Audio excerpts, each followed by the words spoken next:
जय श्री कृष्ण। जय माताजी। हर हर महादेव। चैत्र सुद 9 तारीख 6/4/2025 रविवार। स्वामीनारायण जयंती। जय स्वामीनारायण भगवान की जय। जीवात्माना आत्यंतिक कल्याण अर्थे સહજાનંદ સ્વામીનો પ્રાદુર્ભાવ। છપૈયા મધ્યે સોમવાર તારીખ 2/4/1781 ને રામનવમીને દિવસે રાત્રે 10:10 બાળ સહજાનંદ સ્વામીનો પ્રાદુર્ભાવ થયો। માતા ભક્તિ તથા પિતા ધર્મદેવ 11મે વર્ષે તેમણે વન વિચરણ કર્યું। 7 વર્ષ સુધી તે વન વિચરણ કર્યું, જે નીલકંઠ વનની તરીકે સુવિખ્યાત છે। પૂજ્ય રામાનંદ સ્વામીને ગુરુપદે સ્થાપેલા શ્રી હરિએ સ્વયં વરતાલ મધ્યે 212 શ્લોકની શિક્ષાપત્રી લખી છે।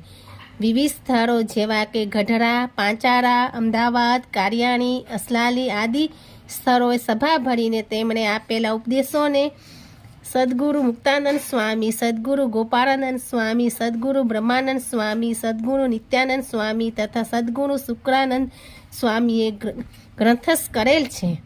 આ ભૂલોક પર 49 વર્ષ 2 માસ અને 1 દિવસ રહી ગઢડા મધ્યે શ્રી હરિ સ્વધામ સિધાવ્યા। તેઓએ વરતાલ તથા અમદાવાદ મધ્યે ગાદી સ્થાપી, જે પર આચાર્યોને બિરાજમાન કર્યા। વચનામૃતોમાં જીવ, જગત, ઈશ્વર, માયા, બ્રહ્મ, પરબ્રહ્મની બાબતો સ્પષ્ટ કરી સમજાવી છે। ખગોળ ભૂગોળનું વચનામૃત અત્યંત ગહન બ્રહ્માંડોની બાબતો ખુલ્લી કરે છે।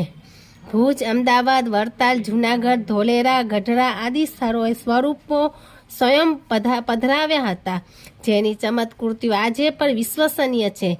આજે તો સમગ્ર વિશ્વમાં સ્વામિનારાયણ સંપ્રદાયના મંદિરો, સંતો, ભક્તો ભક્તિરસમાં નિમગ્નતા દાખવી દ્રષ્ટાંતો પૂરા પાડે છે।